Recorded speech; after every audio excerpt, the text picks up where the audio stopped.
इस वक्त हिंदुस्तान में एक बहुत बड़ा तबका आलिमों का भी है और तमाम तर लोग जो है मस्जिदों में इमामत कर रहे हैं। लेकिन जहाँ तक ये सोचने वाली बात ये है कि एक आलिम की तनख्वाह 8 से 10 हजार बहुत ज्यादा से ज्यादा होती है, तो 10 हजार या 13 हजार 15 हजार तक होती होगी लास्ट लास्ट।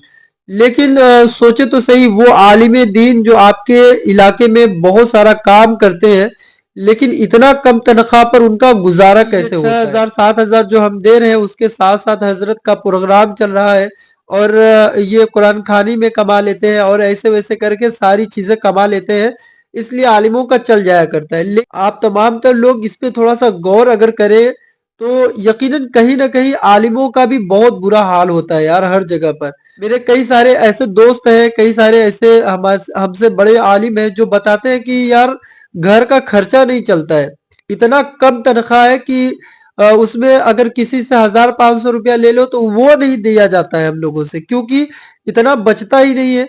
और महीने में 2 महीने में अगर एक दो प्रोग्राम होता है, निकाह होता है, तो 1 2 हजार जो बचता है उससे ज्यादा बच्चों की दवाई में चला जाता है। कहीं ना कहीं से कर्जा लेकर वो दवाई दिया जाता है। चीजों पे शायद मुसलमानों को सोचना चाहिए कि आलिमों की तनख्वाह या तो ज्यादा होनी चाहिए। तो धीरे धीरे मैं देख रहा हूँ कि हमारे जो दोस्त थे, हमारे साथियों में थे, वो धीरे धीरे मदारिस छोड़कर वो कुछ और कर रहे हैं, क्योंकि उनको मालूम है कि इस लाइन में हमें वो चीज नहीं मिल सकता है। क्यों नहीं मिलेगा? क्योंकि जिस जगह जाओगे आप 7 हजार 8 हजार, बहुत अच्छे आलिम होंगे तो 13 हजार 12 13 हजार, बस इससे ज्यादा कोई देना ही नहीं चाहता।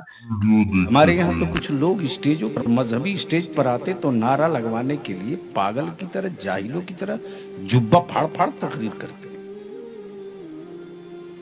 और मेरी कौम समझती है यही दीन का बड़ा काम है। माफ करना, इस वक्त दीन का सबसे बड़ा काम वो कर रहा है रे, जो 5 हजार 7 हजार रुपये में मेरा आलिम इमामत कर रहा है। सुभान अल्लाह, सुभान अल्लाह। उसके दर्द को किसी ने नहीं समझा। एक मजदूर की रोजाना मजदूरी कम से कम 500 रुपया है, लेकिन मेरा एक आलिम बीमार भी पड़ता है ना, तो किसी सेठ के दरवाजे दामन नहीं फैलाता। हाँ, ऐसे ऐसे आलिमों को मैंने देखा है। मोहल्ले और इलाके के जमींदारों के कुत्ते दूध पीते रहे, और मेरा आलिम रात को फाके से पानी पीकर सो गया।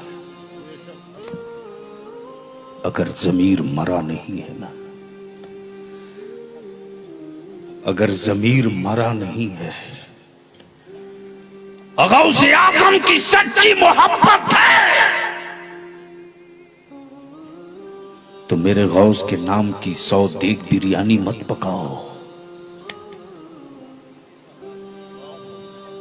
2 लाख की चादर मेरे ख्वाजा की मत चढ़ाओ, मत लगा लाइट लगाओ जलसों में 1 किलोमीटर।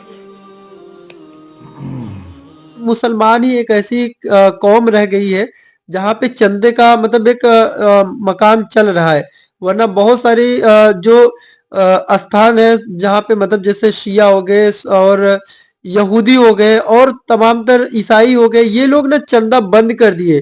ये लोगों ने ये काम किया कि मदरसा हो या मस्जिद हो, जिससे जो हो सकता है वो महीने में वहां पे जमा करता रहता है कि ताकि कमेटी बढ़ती रहे, है कि नहीं। जब जिस कौम के आलिम या जिस कौम के पंडित अगर खुश रहेंगे ना, तो वो कौम में कुछ अच्छा पैगाम दे सकेंगे। जब वही दुखी में रहेंगे, तो यकीनन वो कभी दिल से दुआ भी नहीं देंगे और न कोई काम प्रॉपर उस इलाके में हो सकता है।